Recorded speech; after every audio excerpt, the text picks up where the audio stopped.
The mahogany conference table stretched before me like a battlefield. On one side sat my family, Mom, Dad, and my younger sister Claire, all dressed in expensive suits that screamed old money. On the other side, I sat alone in my simple black blazer from Target, feeling every bit the outsider they'd always treated me as. "Just sign the papers, Margaret," Dad said, sliding the stack of documents across the polished surface. "It's for the best. Claire has the business degree. She knows how to run grandfather's company." I stared at the inheritance transfer papers, my grandfather's final gift to me, 51% controlling stake in Montgomery Technologies, worth over $200 million. He passed away 3 months ago, and his will had shocked everyone by naming me, not Claire, as his successor.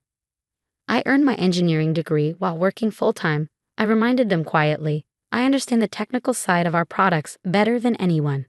Mom's perfectly manicured hand waved dismissively. "Please, Margaret, working as a waitress and taking online classes hardly compares to Claire's MBA from Harvard. You're embarrassing yourself." Claire smirked, adjusted her Cartier watch.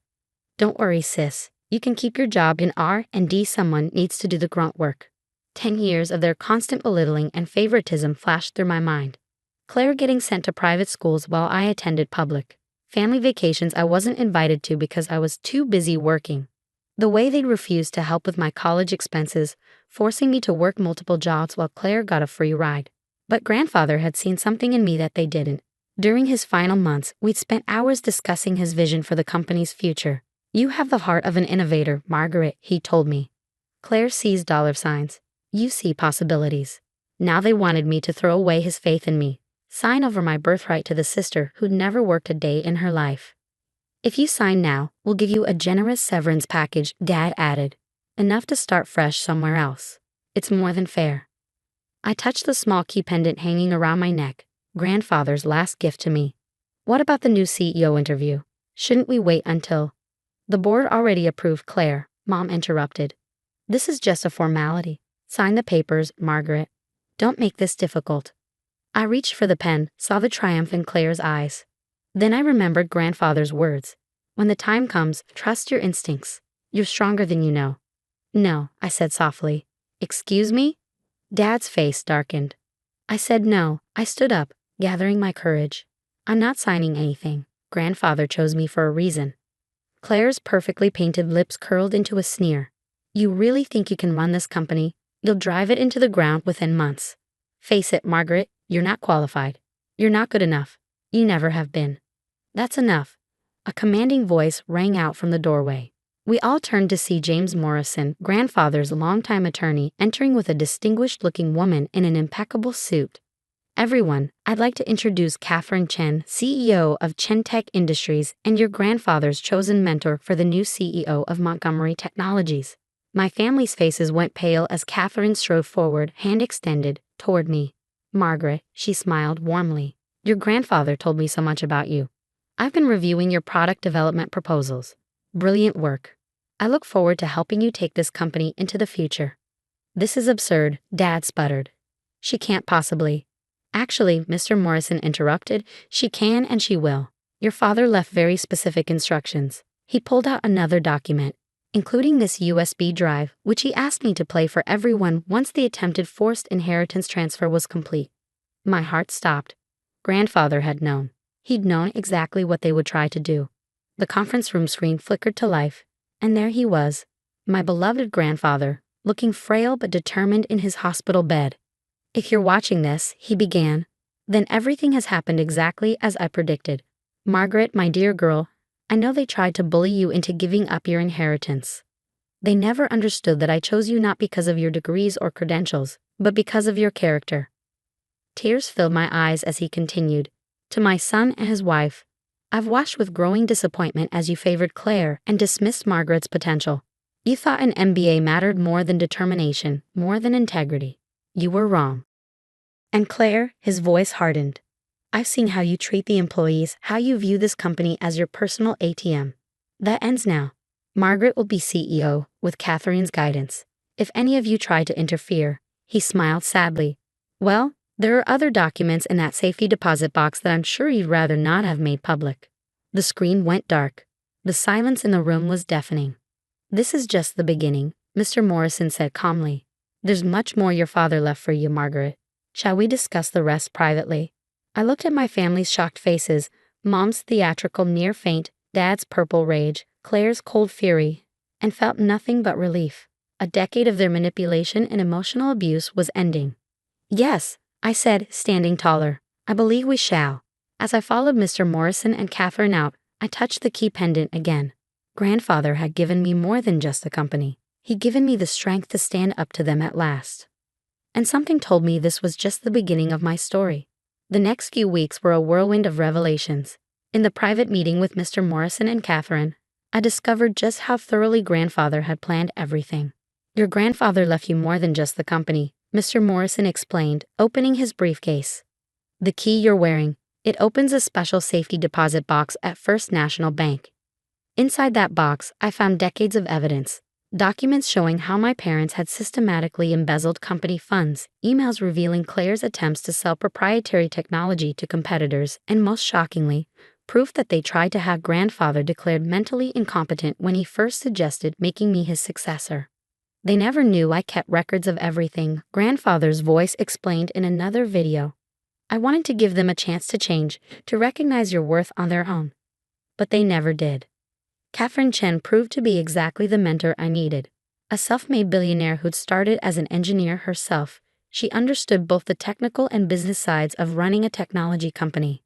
Your grandfather reached out to me 6 months ago, she told me over coffee in her office. He said he'd found a kindred spirit in you. Someone who saw technology as a way to improve lives, not just make money. Under her guidance, I threw myself into learning every aspect of the business. The board members who'd known Grandfather welcomed me warmly, sharing stories of how he'd built the company from nothing. Even more surprisingly, many employees came forward with their own stories of how Claire and my parents had mistreated them. Your sister tried to fire me because I wouldn't fudge the numbers for her, our CFO confided. Your grandfather stopped her. He always protected us from their worst impulses. But my family wasn't going down without a fight. They hired lawyers, tried to contest the will, even attempted to spread rumors about my competency. Their final desperate move came during my first board meeting as CEO. I stood at the podium, preparing to present my vision for the company's future, when the doors burst open. My parents and Claire stormed in, followed by a man I'd never seen before. This is Dr. Phillips, Dad announced triumphantly. He's prepared to testify that Father was mentally incompetent when he changed his will. We have documentation. Actually, Catherine interrupted smoothly, we have something more interesting. She nodded to Mr. Morrison, who started playing a video on the conference room screen. There was Grandfather, looking healthy and sharp, dated just 2 weeks before his death. He was speaking with Dr. Phillips himself. So you want me to declare you incompetent? Grandfather's voice was calm, amused even. And my son is paying you how much for this false diagnosis? Dr. Phillips on the screen shifted uncomfortably. Mr. Montgomery, Don't worry, Grandfather continued. I'm recording this conversation for my granddaughter Margaret. When she becomes CEO, she'll know exactly who to trust and who tried to betray her. The current Dr. Phillips turned pale, backing away from my parents. I need to leave. Oh, stay, Catherine smiled coldly. The SEC investigators would love to talk to you about medical fraud. I watched my parents and Claire deflate as they realized they'd lost everything, not just the company, but their reputations, their positions, their carefully maintained facade of respectability. You can't do this to us, Mom wailed. We're family? Family? I finally spoke, my voice steady. Family doesn't try to destroy each other. Family doesn't spend years tearing someone down. Grandfather showed me what real family means, supporting each other, believing in each other, building each other up. I touched the key pendant at my neck, drawing strength from it. You have 2 choices. Resign quietly from all company positions, sign the non-disclosure agreements Mr. Morrison has prepared, and walk away with your personal assets intact. Or, Claire whispered, her arrogance finally cracking, or we release everything.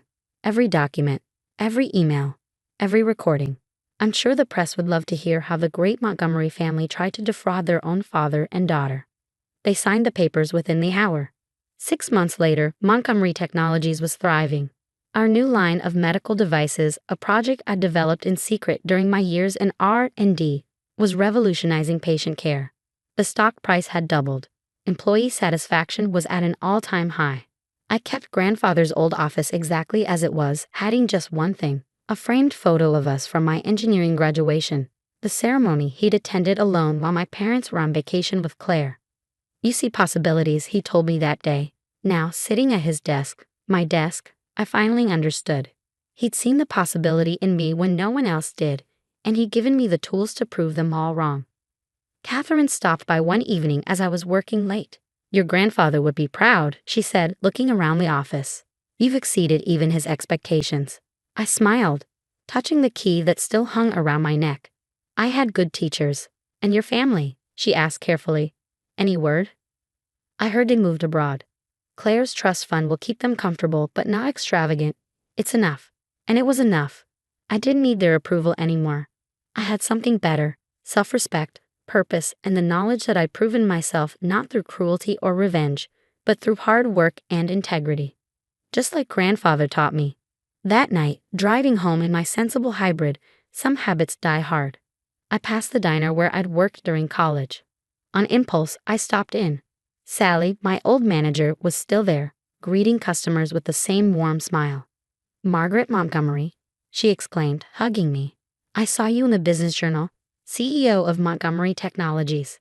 Thanks to people like you," I told her sincerely. "You gave me shifts that worked with my class schedule, covered for me during finals. I wouldn't be here without help like that."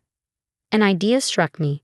2 weeks later, Montgomery Technologies launched a new scholarship program for working students pursuing STEM degrees. We called it the Rose Montgomery Memorial Scholarship, after my grandmother who'd always believed in education. The first recipient, Sally's daughter, who dreamed of becoming an engineer. Sometimes the best revenge isn't revenge at all. It's living well, helping others, and proving that success doesn't require stepping on people. It requires lifting them up. Every morning, I wake up grateful, not for the money or the power, but for the chance to make a difference. The key around my neck reminds me of where I came from and where I'm going. I am Margaret Montgomery, CEO of Montgomery Technologies, and my grandfather was right. I see possibilities.